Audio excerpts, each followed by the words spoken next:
Hello everyone, कैसे हैं आप लोग। तो एलटी ग्रेड एग्ज़ाम जो कि दिसंबर में होने जा रहा है, इसके बाद जनवरी में भी इसके कुछ प्रश्न पत्र होंगे। यानी कि आपको कब तक का करंट अफेयर पढ़ना चाहिए। देखो फ्रेंड्स, जैसा कि अभी तक जो वर्तमान में ट्रेंड चल रहा है, अगर उसको एनालाइज किया जाए तो लगभग 1.5 महीने पहले ही जो क्वेश्चन बने हैं वही एग्ज़ाम में आ रहे हैं। इसका मतलब ये है कि क्योंकि आपकी जो परीक्षा है ये दिसंबर में होने जा रही है, तो आपको नवंबर पर बिल्कुल भी फोकस नहीं करना है। नवंबर के प्रश्न आने की संभावना नहीं के बराबर है। और इसके पहले अक्टूबर महीना, इसमें भी 15 अक्टूबर तक इम्पॉर्टेंट है, लेकिन हम लोग पूरा जो अक्टूबर है 31 तक ये कंप्लीट कवर करेंगे। ठीक है। अब तक आप यहाँ पर इस चैनल पर जनवरी से लेकर जुलाई तक का सारा करंट अफेयर पढ़ चुके हैं। अगर आपने नहीं पढ़ा है अभी तक तो आपको डिस्क्रिप्शन में लिंक मिलेगा, उस पर क्लिक करके सारे वीडियोस देख डालिए। ठीक है, ज़रूरी है आपके लिए। और जो लोग पेड ग्रुप ज्वाइन किए हैं तो सारी पीडीएफ भी आपको भेज दी गई है, जिससे आपका रिवीजन अच्छे तरीके से हो रहा होगा। ठीक है। आज के इस लेक्चर में हम पढ़ेंगे अगस्त माह। तो अगस्त माह में कई सारे बिंदु ऐसे हैं जो कि एग्ज़ाम के लिए बहुत ही ज़रूरी हैं, बहुत ही इम्पॉर्टेंट हैं। इनको इग्नोर किया बिल्कुल नहीं जा सकता। तो आइए स्टार्ट करते हैं। अभी देखो, जीआईसी प्रवक्ता जीडीसी वगैरह की डेट नहीं आई है, डेट आ जाएगी तो उसके अनुसार हम तय करेंगे कि कब तक का करंट आपको पढ़ना चाहिए, और सारे करंट आपको यहाँ पर उपलब्ध करवाए जाएंगे। ठीक है, चलिए शुरू करते हैं आज का ये लेक्चर और देखते हैं अगस्त माह के सबसे इम्पॉर्टेंट क्वेश्चन। हालांकि अगर देखा जाए तो अगर हम डे बाय डे जितने भी प्रश्न बन रहे हैं, प्रतिदिन लगभग 15 से 20 प्रश्न तक बन जाते हैं, लेकिन सारे प्रश्न जरूरी नहीं होते हैं। हमें सिर्फ वही प्रश्न पढ़ना है जो कि हमारे लिए इम्पोर्टेंट है, जिसका कोई मायने है। अनावश्यक वीडियो को लंबा करना या स्टडी मटेरियल को बढ़ाना, ये हमारा ऑब्जेक्टिव, ये हमारा उद्देश्य नहीं है। तो आइए स्टार्ट करते हैं। देखिए, भारत में पहली बार ड्रोन आधारित वर्षा का प्रयोग कहाँ पर किया गया। तो दोस्तों, क्योंकि यह पहली बार था ड्रोन आधारित वर्षा कराने का प्रयास किया गया था, तो ये राजस्थान के जयपुर में किया गया था। और कृत्रिम वर्षा में सिल्वर आयोडाइड का प्रयोग किया जाता है। सिल्वर आयोडाइड जो होता है उसका छिड़काव होता है। इसके बाद जो वायुमंडल में नमी होती है वो संघनित हो जाती है और उससे बरसात हो सकती है। पॉसिबिलिटी है कि हो सकती है, ज़रूरी नहीं है। अभी दिल्ली में करवाने का प्रयास किया गया था तो दिल्ली में तो बरसात हुई नहीं, कारण वहाँ पर जो एटमॉस्फियर है, वातावरण है, उसमें जल की बूंदें हैं ही नहीं, तो बरसात कहाँ से होगी। ठीक है, ये तो बस ये होता है ना कि सिल्वर आयोडाइड का छिड़काव कर देते हैं तो जो जलवाष्प होते हैं वो थोड़े से बूंद बन जाती है वो, और वो बरस जाती है। तो कितनी बरसात होगी कोई नहीं जानता। जो प्राकृतिक बरसात है वो सबसे बेस्ट होती है। अगला देखिए, डूरंड कप का संबंध जो है ये फुटबॉल से होता है, ये ज़रूरी है। कई बार एग्जाम पूछा था कि डूरंड कप जो है यह किस खेल से संबंधित है, तो फुटबॉल से। इसका 134वां संस्करण जो कि अगस्त 2025 में खेला गया, तो विजेता कौन बना था? North east United. और नॉर्थ ईस्ट यूनाइटेड ने किसको हराया था? डायमंड हार्बर को हराया था। ठीक है, इसका आयोजन कोलकाता में किया गया। अभी दोस्तों, यहाँ पर जो 89 नंबर के शतरंज ग्रैंड मास्टर बने हैं, हालांकि जब मैं आपको ये पढ़ा रहा हूँ आज 31 अक्टूबर है, और अभी हाल ही में 30 अक्टूबर को जो 90वें शतरंज ग्रैंड मास्टर हैं ये भी चुन लिए गए हैं। तो दोनों को एक साथ देखते हैं। जो 89 नंबर के ग्रैंड मास्टर बने थे ये यस रोहित कृष्णा हैं, ये तमिलनाडु से थे। और जो 90वें ग्रैंड मास्टर बन गए हैं ये भी तमिलनाडु से ही हैं। इनका नाम है इलम पार्थी AR। क्या नाम है? इलम पार्थी AR। अब याद करना आपके लिए आसान रहेगा, कारण ये है कि AR रहमान। ठीक है, तो AR नाम में लगा हुआ है तो आपको आराम से याद हो जाएगा। जो 90 नंबर के शतरंज ग्रैंड मास्टर बने हैं, कौन बन गए हैं? इलम पार्थी AR। पहले खेलो इंडिया वाटर गेम्स 2025 में शीर्ष स्थान किसको मिला है? अब ये पहला था तो इम्पॉर्टेंट है, पहली बार खेला गया था खेलो इंडिया वाटर गेम्स 2025। टॉप पर रहा था मध्य प्रदेश, दूसरा स्थान मिला था ओडिशा को, तीसरा स्थान केरल को। आयोजन इसका श्रीनगर में हुआ था, डल लेक में। कहाँ पर हुआ था? डल झील। डल झील जानते हैं अपना। अगला है आपका वर्ल्ड यूथ आर्चरी चैंपियनशिप 2025 के बारे में यहाँ पर प्रश्न है।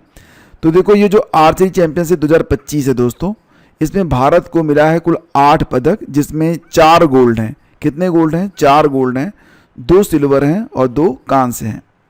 पहली रैंक मिली है दक्षिण कोरिया को, दूसरी रैंक मिली है भारत को। World youth archery championship, archery समझते हैं आप, तीरंदाजी, ठीक है। इसका आयोजन कहाँ पर हुआ? तो कनाडा में हुआ, याद रखिएगा।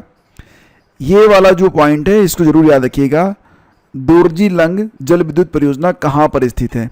एग्जैक्टली एग्जाम में इसी प्रकार के प्रश्न अब पूछे जा रहे हैं। तो दोरजी-लंग जल विद्युत परियोजना ये कहाँ पर है? तो किन दो देशों के बीच ये बन रही है? तो भारत और भूटान के बीच में, ये आप याद रखिएगा, ठीक है। और ये जो परियोजना है ये विश्व बैंक से वित्त पोषित है। अगला देखिए, कॉमनवेल्थ यूथ गेम्स 2027 का आयोजन कहाँ पर होगा? कॉमनवेल्थ यूथ गेम्स 2027 का आयोजन होगा माल्टा में, और इसका 8वां संस्करण 14 से 18 एज ग्रुप के बीच में 27 अक्टूबर से 4 नवंबर 2027 में किया जाएगा। तो 2027 याद रखना, अक्टूबर नवंबर नहीं पूछा जाएगा। बस इतना याद रखो कि जो कॉमनवेल्थ यूथ गेम्स होंगे इनका आयोजन कहाँ पर होगा? माल्टा में होगा। पहला ये देखो शतरंज से संबंधित प्रश्न है कि पहला चेस ई स्पोर्ट विश्व कप ये किसने जीता है? तो दोस्तों ये नॉर्वे के जाने माने खिलाड़ी हैं मैग्नस कार्लसन, इन्होंने जीत लिया है पहला चेस ई स्पोर्ट विश्व कप। अब चेस का मतलब यहाँ पर शतरंज से होता है, ठीक है, याद रखिएगा। भारतीय फुटबॉल टीम के नए हेड कोच बन गए हैं खालिद जमील। खालिद जमील जो हैं ये भारतीय फुटबॉल टीम पुरुष के नए हेड कोच बने हैं। और एक ज्वालामुखी है जिसका नाम है क्रासेनिकोव। क्या नाम है? क्रासेनिकोव। इस ज्वालामुखी में 600 साल के बाद विस्फोट हुआ है। ये कहाँ पर स्थित है? तो ये स्थित है रूस में, कमचटका प्रायद्वीप है रूस में, लेकिन कमचटका छोड़ भी दो तो याद रखना कि अब देखो नाम में ही ना इस प्रकार का जो नाम होता है रूस में ही होता है।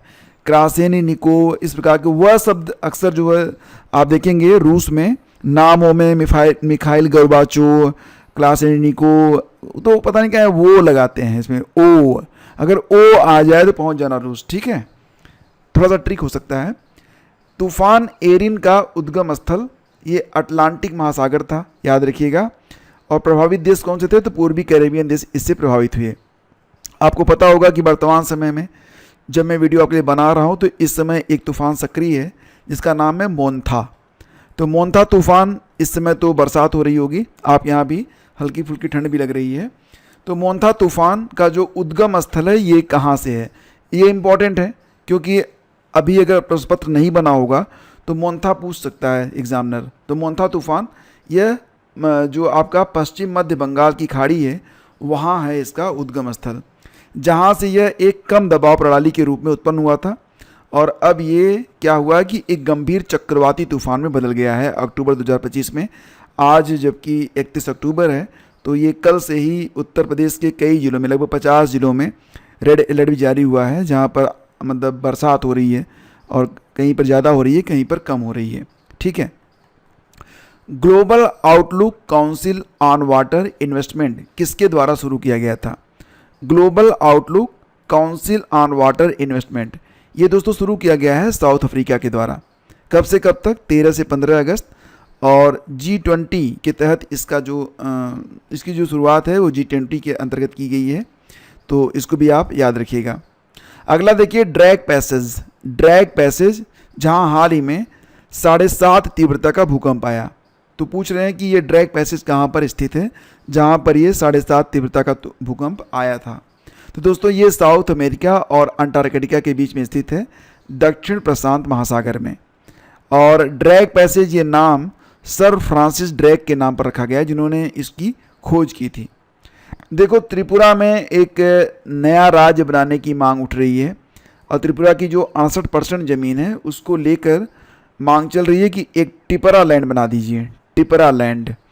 तो टिपरा लैंड राज्य की मांग किस राज्य में उठी है? तो त्रिपुरा में उठी है, ये याद रखना इंपॉर्टेंट है। अगला देखिए 130वां संविधान संशोधन विधेयक 2025। ये देखिए आपका 130वां संविधान संशोधन विधेयक 2025 है। किस अनुच्छेद को संशोधित करेगा ये 130वां संविधान संशोधन विधेयक? तो ये संशोधित करेगा अनुच्छेद 75 को। अनुच्छेद 75 का संबंध किससे है? अनुच्छेद 75 इसका संबंध जो है मंत्रियों और प्रधानमंत्री से है। इसके अनुसार प्रधानमंत्री की नियुक्ति राष्ट्रपति के द्वारा की जाती है और अन्य मंत्रियों की नियुक्ति प्रधानमंत्री की सलाह पर राष्ट्रपति द्वारा की जाती है, ठीक है। तो इसमें क्या संशोधन किया गया है, इसमें ये कहा जा रहा है कि प्रधानमंत्री और मंत्रिपरिषद में कोई 30 दिन से ज़्यादा जेल में रहता है तो 31वां दिन उनके इस्तीफे का दिन होगा। मतलब अगर वो इस्तीफ़ा नहीं भी देते हैं तो ऑटोमेटिक इस्तीफ़ा उनका माना जाएगा अगर वो 30 दिन से ज़्यादा जेल में रह रहे हैं। ठीक है, अगला देखिए, अंतर्राष्ट्रीय ओलंपिक समिति IOC द्वारा मानसिक स्वास्थ्य राजदूत के रूप में किसे नियुक्त किया गया है? तो दोस्तों ये हैं अभिनव बिंद्रा। अभिनव बिंद्रा के बारे में आप जानते ही होंगे। अभिनव बिंद्रा एक शूटर हैं जो कि ओलंपिक गोल्ड मेडल में जीता भी हैं और पहले भारतीय हैं जिन्होंने ओलंपिक गोल्ड मेडल जीता था शूटिंग में। इन्होंने ये जो मेडल जीता था इसे 2008 के बीजिंग ओलंपिक में जीता था। अगला देखिए, स्लीनेक्स एक्सरसाइज, तो नाम से ही स्पष्ट है। SL मतलब श्रीलंका हो गया, IN मतलब इंडिया हो गया, अब कभी भूलेगा नहीं आपको। तो स्लीनेक्स श्रीलंका और इंडिया के बीच में होने वाला एक्सरसाइज है। इसका 12वां संस्करण हुआ 2025 में। कहाँ पर हुआ? तो श्रीलंका के कोलंबो में। अगस्त के महीने में इसका आयोजन किया गया। भारत की ओर से INS राणा और INS ज्योति को भेजा गया है। किसमें? ये जो स्लीनेक्स नामक एक्सरसाइज हुआ था, तो इस एक्सरसाइज में भारत की ओर से INS राणा और INS ज्योति गए थे पार्टिसिपेट करने। अगला क्वेश्चन बहुत इंपॉर्टेंट है, मिस यूनिवर्स इंडिया 2025 का खिताब किसने जीता है? मिस यूनिवर्स इंडिया 2025 का खिताब जीता गया है मनिका विश्वकर्मा के द्वारा। इसका आयोजन जयपुर में किया गया।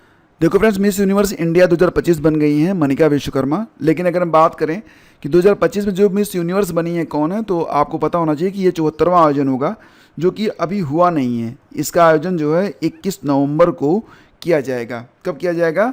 21 नवंबर को। ठीक है, तो इतना याद रखिएगा, बहुत इंपॉर्टेंट है ये। अभी 21 नवंबर को आपको पता चलेगा कि 2025 की जो मिस यूनिवर्स हैं वो कौन बनी है। अब यहाँ पर बात करते हैं वर्ल्ड कॉम्पिटिटिवनेस इंडेक्स के बारे में, यानी कि WCR के बारे में। तो टॉप पर है स्विट्जरलैंड जिसका स्कोर पूरा का पूरा 100 है। दूसरे स्थान पर सिंगापुर है, भारत 41वें स्थान पर है। कई बार एग्जाम में आता है कि फला दर्रा किस राज्य में स्थित है, तो सारे दर्रे रट डालिए। ठीक है, तो लिपू लेक दर्रा ये कहाँ पर स्थित है? हालांकि इस पर एक वीडियो मैं आपको देने वाला हूँ, तो हो सकता है कि आज ही आपको शाम तक ये वीडियो मिल जाए। तो देख लीजिएगा, जितने भी दर्रे हैं वहाँ से प्रश्न बनते हैं। लिपू लेक दर्रा को ट्रेड के लिए खोलने पर सहमति हुई है अगस्त के महीने में। यह किन देशों के बीच स्थित है? तो भारत और चीन के बीच में स्थित है और ये मिलेगा आपको भारत के उत्तराखंड में। ठीक है, मणिपुर में राष्ट्रपति शासन, आपको पता है ना राष्ट्रपति शासन लगता है अनुच्छेद 356 के अंतर्गत। तो मणिपुर में राष्ट्रपति शासन को बढ़ा दिया गया था कितने महीने के लिए? 6 महीने के लिए। राष्ट्रपति शासन किसी राज्य में अधिकतम कितने समय के लिए लगाया जा सकता है? तो कुल मिला के 3 साल के लिए लग सकता है, 6 महीने बढ़ाते हुए, लेकिन इससे ज़्यादा नहीं लग सकता राष्ट्रपति शासन किसी भी स्टेट में। UPSC का शताब्दी वर्ष होने वाला है कौन सा? 1 अक्टूबर 2025 से लेकर 1 अक्टूबर 2026 तक UPSC का शताब्दी वर्ष मनाया जाएगा। UPSC की स्थापना होती है 1 अक्टूबर 1926 को और अनुच्छेद 315 से लेकर अनुच्छेद 323 के बीच में। कब से कब तक? आर्टिकल 315 से लेकर आर्टिकल 323 के बीच में और भाग 14 में UPSC का वर्णन किया गया है। अगला देखिए, चर्चित 1200 मेगावाट कलाई सेकेंड जल विद्युत परियोजना कहाँ पर स्थित है? ये 1200 मेगावाट की जल विद्युत परियोजना है, नाम है इसका कलाई द्वितीय जल विद्युत परियोजना है। ये बनाया जा रहा है लोहित नदी पर। लोहित नदी कहाँ पर स्थित है? तो ये अरुणाचल प्रदेश में स्थित है। तो कलाई द्वितीय जल विद्युत परियोजना का संबंध लोहित नदी अरुणाचल प्रदेश से है। ठीक है, ये PDF दोस्तों आपको पेड ग्रुप में भेज दी जाएगी और बाकी के लोग जो हैं अगर इसे डाउनलोड करना चाहते हैं तो डिस्क्रिप्शन चेक कर लेंगे। लोहित ब्रह्मपुत्र की सहायक नदी है, ये ध्यान रखिएगा।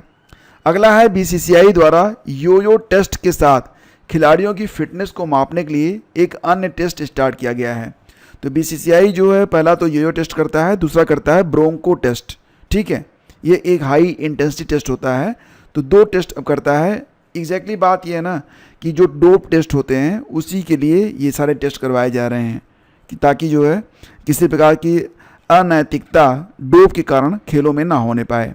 अगला है भारतीय सेनाओं का ज्वाइंट मिलिट्री एक्सरसाइज समन्वय शक्ति का आयोजन कहाँ पर किया जा रहा है?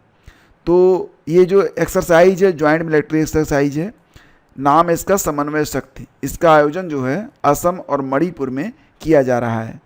अगला क्वेश्चन आपका है कि कुसर्क न्यूक्लियर पावर प्लांट में आग लग गई थी। एग्जैक्टली ये जो कुसर्क न्यूक्लियर पावर प्लांट है ये कहाँ पर स्थित है? तो ये रूस में स्थित है। यूक्रेन ने इस पर एक ड्रोन के द्वारा हमला किया था जिसके कारण इसमें आग लग गई थी, तो ये चर्चा में था। तेंदुलकर एंडरसन टेस्ट मैच में सर्वाधिक रन किसने बनाया, तो याद रखिएगा शुभमन गिल ने। और ये तेंदुलकर एंडरसन टेस्ट मैच हुआ था, भारत और इंग्लैंड के बीच में यह आयोजित किया जाता है। हालांकि ये जो टेस्ट सीरीज रही थी ये ड्रा रही थी। सर्वाधिक विकेट लिए गए थे सिराज के द्वारा। अगला देखिए, बाज आँख एंटी ड्रोन सिस्टम किसने स्टार्ट किया है, तो पंजाब के द्वारा यह सिस्टम शुरू किया गया है। नाम दिया गया है इसको बाज आँख एंटी ड्रोन सिस्टम। यह क्रॉस बॉर्डर ड्रग स्मगलिंग को रोकने के लिए स्टार्ट किया गया है।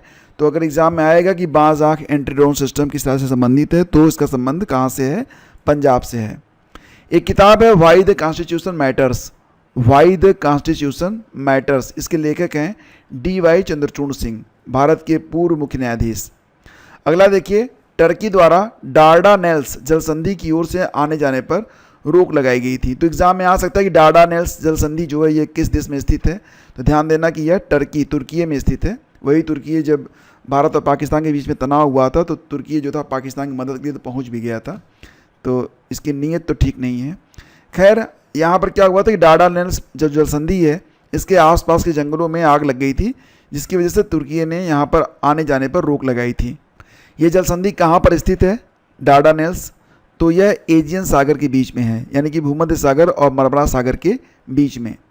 अगला देखिए, 15 अगस्त 2025 को प्रधानमंत्री मोदी के द्वारा घोषित सुदर्शन चक्र मिशन क्या है, सुदर्शन चक्र मिशन। तो दोस्तों, स्वदेशी multi layer air defence system है और ये 2035 तक कंप्लीट हो जाएगा। ला गणेशन का निधन हो गया है, वह किस राज्य के राज्यपाल थे, तो याद रखिएगा ये नागालैंड के राज्यपाल थे ला गणेशन, जिनका निधन हो गया है। पहला बिम्स्टेक ट्रेडिशनल म्यूजिक फेस्टिवल का आयोजन पहली बार हुआ, तो इम्पॉर्टेंट है। पहला बिम्स्टेक ट्रेडिशनल म्यूजिक फेस्टिवल का आयोजन नई दिल्ली में किया गया था, कब, 4 अगस्त को। ये देखिए त इसमें साइलेंट रहता है, शोकर वैली, जहां हाल ही में इसरो द्वारा होप एनालॉग मिशन लॉन्च किया गया। ये किस राज्य में स्थित है दोस्तों, तो ये लद्दाख में स्थित है। शोकर वैली कहाँ पर स्थित है, लद्दाख में स्थित है। क्यों चर्चा में है, क्योंकि इसरो के द्वारा, इंडियन स्पेस रिसर्च ऑर्गेनाइजेशन के द्वारा होप एनालॉग मिशन यहाँ पर लॉन्च किया गया था।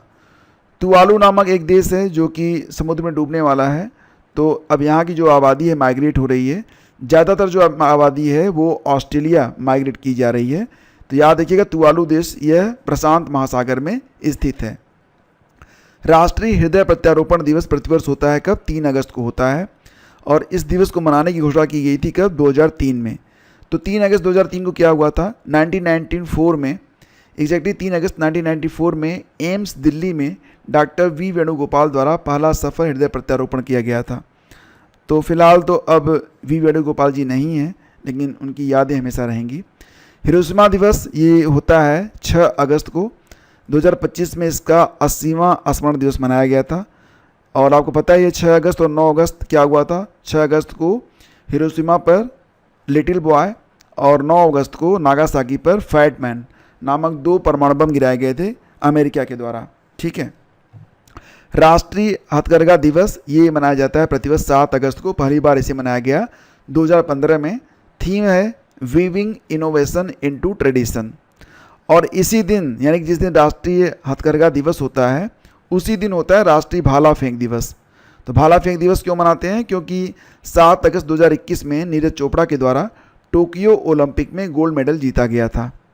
अगला देखिए विश्व जैव ईंधन दिवस, ये होता है 10 अगस्त को। 2015 में पहली बार मनाया गया। जबकि अंतर्राष्ट्रीय युवा दिवस होता है 12 अगस्त को। राष्ट्रीय युवा दिवस होता है 12 जनवरी को होता है, स्वामी विवेकानंद की जयंती होती है, उस दिन मनाते हैं राष्ट्रीय युवा दिवस। और अंतर्राष्ट्रीय युवा दिवस मनाते हैं 12 अगस्त को।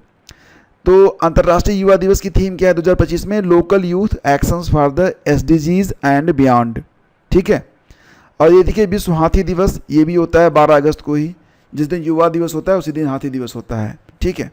पहली बार 2012 में मनाया गया था विश्व हाथी दिवस।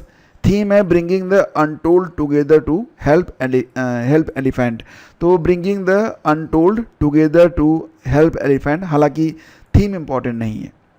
विभाजन विभीषिका स्मृति दिवस आपको याद ही होगा कि हम इसे 15 अगस्त से एक दिन पहले 14 अगस्त को मनाते हैं। 2021 में इसकी घोषणा की गई थी प्रधानमंत्री मोदी जी के द्वारा। 79 स्वतंत्रता दिवस था 2025 में, ये भी याद रखिएगा। 2026 में स्वतंत्रता दिवस कौन सा होगा? 80वां मनाया जाएगा। प्रधानमंत्री मोदी ने 12वीं बार लाल किले से स्वतंत्रता दिवस का झंडा फहराया था 15 अगस्त 2025 को। और इस साल स्वतंत्रता दिवस की थीम रही है नया भारत। ये थीम इंपॉर्टेंट है, याद रखिएगा इसको, नया भारत। और विश्व फोटोग्राफी दिवस कब होता है? तो 19 अगस्त को होता है विश्व फोटोग्राफी दिवस। पहली बार इसे मनाया गया था 2010 में। सद्भावना दिवस 20 अगस्त को होता है, इसी दिन राजीव गांधी की जयंती होती है। अक्षय ऊर्जा दिवस मनाया जाता है, ये भी 20 अगस्त को ही होता है। विश्व वरिष्ठ नागरिक दिवस 21 अगस्त को होता है। International day of remembrance and tribute to the victims of terrorism, तो ये दिवस मनाया जाता है प्रतिवर्ष 21 अगस्त को। और दूसरा राष्ट्रीय अंतरिक्ष दिवस, अब देखो बात यहाँ पर हो रही है राष्ट्रीय अंतरिक्ष दिवस के बारे में। चंद्रयान 3 मिशन के याद में, सफलता की याद में, चंद्रयान 3 मिशन ये 23 अगस्त के दिन ही पहुँचा था चाँद पर। तो 23 अगस्त को हमने मनाना शुरू कर दिया था, क्या? राष्ट्रीय अंतरिक्ष दिवस के रूप में। 2024 से पहली बार मनाया गया था। आपको पता है ना कि जो चंद्रयान मिशन 3 था ये 2023 में लॉन्च किया गया था। और इसकी जो दूसरी थीम है, यानी कि दूसरी राष्ट्रीय अंतरिक्ष दिवस की थीम क्या है? Aryabhata to Gaganyaan, ancient wisdom to infinite possibilities. Chandrayaan 3 की याद में इसे, चंद्रयान 3 की लैंडिंग की याद में इसे मनाया जाता है, ठीक है। और राष्ट्रीय खेल दिवस यानी कि नेशनल स्पोर्ट डे, ये कब होता है? 29 अगस्त को होता है। पहली बार इसे 2012 में मनाया गया था। 29 अगस्त को ही मेजर ध्यानचंद की जयंती भी होती है, तो उन्हीं की जयंती पर मनाते हैं हम राष्ट्रीय खेल दिवस। United Nation development programme UNDP द्वारा 2025 का इक्वेटर प्राइज किसको प्रदान किया गया? ये बहुत इंपॉर्टेंट क्वेश्चन है। यूएनडीपी का 2025 का इक्वेटर प्राइज ये दिया गया बीबी फातिमा और स्वयं सहायता संघ, भारतीय संस्था है, दोनों को प्रदान किया गया। कुल 10 संस्थाओं को यह पुरस्कार प्रदान किया गया था। फूड सिक्योरिटी और वुमेन एम्पावरमेंट के लिए यह पुरस्कार दिया जाता है। तो ध्यान दीजिएगा, जो इक्वेटर प्राइज है ये खाद्य सुरक्षा, फूड सिक्योरिटी और महिला सुरक्षा, महिला सशक्तिकरण के लिए यह पुरस्कार प्रदान किया जाता है। ध्यान देना, टोंगा देश जहां हाल ही में 6.2 तीव्रता का भूकंप आया था, ये कहाँ पर स्थित है? टोंगा देश दोस्तों ये दक्षिण प्रशांत महासागर में स्थित है, ठीक है। और आपको पता ही है तुवालू भी प्रशांत महासागर में ही स्थित है। टोंगा पॉलिनेशियन का हिस्सा है। इसकी राजधानी कहाँ है? निकोलोफा। अभी देखिए सत्यपाल मलिक का निधन हो गया 5 अगस्त 2025 को। इनका जन्म हुआ था बागपत यूपी में। ये जम्मू कश्मीर में, बिहार में, गोवा में, मेघालय में, उड़ीसा के राज्यपाल रह चुके थे सत्यपाल मलिक। अगला देखिए, ग्लोबल AICTE इंडेक्स 2025 में टॉप कंट्री कौन सी है? तो ग्लोबल AICTE इंडेक्स 2025 जारी किया गया। इसमें टॉप पर सिंगापुर है, दूसरा स्थान है सियोल साउथ कोरिया का, तीसरा स्थान बीजिंग चीन का है। भारत की ओर से टॉप पर है बेंगलुरु। हालांकि अगर देखा जाए रैंकिंग के मुताबिक तो वर्ल्ड वाइड रैंकिंग बेंगलुरु जो है ये 26वें स्थान पर है। इनकम टैक्स बिल 2025 आया है, तो यहाँ पर पूछ सकते हैं कि इनकम टैक्स बिल 2025 किस पुराने एक्ट के स्थान पर लाया गया है? तो ध्यान दीजिएगा, इनकम टैक्स एक्ट 1961 की जगह आ गया है इनकम टैक्स बिल 2025, और ये 1 अप्रैल 2026 से लागू होने जा रहा है। जो इनकम टैक्स एक्ट 1961 था, इसमें 819 सेक्शन थे, अब इन्हें घटाकर 536 कर दिया गया है। ये इंपॉर्टेंट पॉइंट है आपका। बात करते हैं 71वें राष्ट्रीय फिल्म पुरस्कारों के बारे में। तो ध्यान देना दोस्तों कि जो 71वें राष्ट्रीय फिल्म पुरस्कार हैं, अगस्त 2025 में इसका आयोजन किया गया। तो ध्यान देना कि ये पहली बार अक्टूबर 1951 में प्रदान किए गए थे। खैर, 71वें राष्ट्रीय फिल्म पुरस्कार 2025 में बेस्ट फिल्म चुनी गई है 12वीं फेल। बेस्ट एक्टर चुने गए शाहरुख खान जवान मूवी के लिए और विक्रांत मैसी 12वीं फेल मूवी के लिए। बेस्ट एक्ट्रेस का अवार्ड गया है रानी मुखर्जी को Mrs Chatterjee VS Norway movie के लिए। और बेस्ट पॉपुलर फिल्म चुनी गई है रॉकी और रानी की प्रेम कहानी। बेस्ट डायरेक्टर चुने गए हैं सुदीप्तो सेन केरल स्टोरी। वैसे मुझे पता नहीं क्या समझ में नहीं आया था कि ये सारे अवार्ड जो हैं क्यों दिए गए, मतलब कोई डिजर्व करता है कि नहीं करता है, पता नहीं, इस पर विचार हुआ कि नहीं हुआ। ये देखिए आपका रॉकेट अटैक के कारण चर्चा में रहा द्रुजवा पाइपलाइन किस देश में स्थित है? तो यह 5,500 किलोमीटर लंबी पाइपलाइन है। ये तेल सप्लाई करती है रूस से जो बाकी यूरोपियन कंट्रीज़ हैं जैसे कि स्लोवाकिया वगैरह, तो उसको नष्ट कर दिया गया था किसके द्वारा? जब इस पर एक रॉकेट अटैक किया गया था यूक्रेन के द्वारा। तो ये चर्चा में रही थी द्रुजवा पाइपलाइन, जो कहाँ पर स्थित है, तो ये रूस की पाइपलाइन थी। ठीक है। प्रोजेक्ट 17A, ध्यान देना दोस्तों कि ये जो प्रोजेक्ट 17A है, इसके अंतर्गत 7 फ्रिगेट्स बनाए जाएंगे। इनके नाम है नीलगिरी, हिमगिरी, उदयगिरी, दूनागिरी, तारागिरी, विंध्यगिरी और महेंद्रगिरी। ठीक है। अभी फ़िलहाल यहाँ पर हम बात करें तो प्रोजेक्ट 17A के तहत विशाखापत्तनम में 2 स्टील्थ फ्रिगेट्स को कमीशन किया गया है। कब? 26 अगस्त 2025 को। इनके नाम क्रमशः INS उदयगिरी और INS हिमगिरी हैं। ये देखिए नाम इंगा रुइगिनी। इंगा रुइगिनी कौन है? तो लिथुआनिया की नई प्रधानमंत्री बन गई हैं इंगा रुइगिनी, याद रखिएगा। केरल तमिलनाडु संयुक्त नीलगिरी तहर गणना में नीलगिरी तहर की संख्या कितनी है?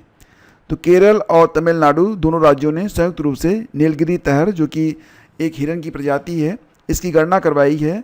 तो पाया गया कि दोनों राज्यों में मिलाकर कुल 2668 नीलगिरी तहर अभी बचे हुए हैं। इनको संरक्षित नहीं किया गया तो मर भी सकते हैं सारे। केरल में संख्या इनकी 1365 है, तमिलनाडु में 1303 है, लगभग इक्वल है। लेकिन केरल का जो एरविकुलम नेशनल पार्क है वहाँ पर इनकी संख्या सर्वाधिक देखी गई। भारत की सबसे लंबी दूरी तय करने वाली वंदे भारत ट्रेन, तो ये नागपुर पुणे वंदे भारत है। इसने 881 किलोमीटर की दूरी तय करी है। और वंदे भारत दोस्तों ये कहाँ पर बनती है? तो ध्यान रखना, वंदे भारत केवल चेन्नई में बनती है। नाम है फैक्ट्री का Vande Bharat integral coach factory. ठीक है। और 2030 कॉमनवेल्थ गेम्स के लिए भारत की ओर से नामित शहर कौन सा है? आपको पता है ना, ये कॉमनवेल्थ गेम्स 2030 ये भारत में आयोजित होंगे। और भारत में कहाँ पर? तो अहमदाबाद में। कॉमनवेल्थ हर 4 साल में आयोजित किए जाते हैं। अभी फ़िलहाल जो होने वाला है 2026 वाला, ये कहाँ पर हुआ? स्कॉटलैंड के ग्लासगो में होने जा रहा है। इसके पहले 2022 में हुआ था, तो ये बर्मिंघम इंग्लैंड में हुआ था। ये किताब है एक MS Swaminathan, the man who fed India. तो दोस्तों इस किताब के लेखक हैं प्रियंबदा राजय कुमार। क्या नाम है? प्रियंबदा जय कुमार। अगस्त 2025 में भारत का नया उप राष्ट्रीय सुरक्षा सलाहकार किसे नियुक्त किया गया? तो हमारे जो राष्ट्रीय सुरक्षा सलाहकार हैं उनके बारे में आप जानते हैं, नाम अजित डोभाल है। और उप राष्ट्रीय सुरक्षा सलाहकार बनाए गए हैं अनीश दयाल सिंह, ये याद रखिएगा आप लोग। और लेफ्टिनेंट जनरल पुष्पेंद्र सिंह ने 1 अगस्त 2025 से भारत के नए उप सेना प्रमुख का कार्यभार संभाल लिया है। वो भारतीय सेना के 48वें उप सेना प्रमुख बने हैं। दोस्तों भारतीय सेना की स्थापना हुई थी 1 अप्रैल 1895। मुख्यालय इसका मिलेगा नई दिल्ली में। और थल सेना के प्रमुख कौन है? उपेंद्र द्विवेदी हैं। भारतीय थल सेना दिवस होता है 15 जनवरी को, याद रखिए। केंद्र शासित प्रदेश लद्दाख का पहला वनस्पति उद्यान कहाँ पर स्थापित किया जाएगा? तो लद्दाख का जो पहला वनस्पति उद्यान होगा दोस्तों, ये सियोक गांव में स्थापित किया जाएगा। विश्व खेल 2025 की शुरुआत अगस्त 2025 में कहाँ से होगी? तो चेंगडू चीन से होगी। विश्व खेल क्या होते हैं? तो देखो आपको पता है ना कि ओलंपिक खेलों के बारे में आप जानते हैं। तो ओलंपिक खेलों में शामिल न होने वाले जो खेल होते हैं उन्हें विश्व खेलों में शामिल किया जाता है। तो 2025 में इसका 12वां संस्करण होगा। इसका जो 11वां संस्करण था वो बर्मिंघम में हुआ था, अलबामा में हुआ था और USA में हुआ था। बर्मिंघम, अलबामा और USA में 11वां विश्व खेल आयोजित किया गया था। तो दोस्तों इस प्रकार से मात्र 30 मिनट में आपका सारा जो मंथली करंट अफेयर है अगस्त 2025 का कंप्लीट हुआ। इससे बाहर प्रश्न आपके नहीं जाएंगे। इस लेक्चर की PDF अगर आपको चाहिए तो डिस्क्रिप्शन चेक कर लीजिएगा। और जो लोग पेड ग्रुप में हैं उनको बिल्कुल फ्री में PDF शेयर कर दी जाएगी। धन्यवाद आपका।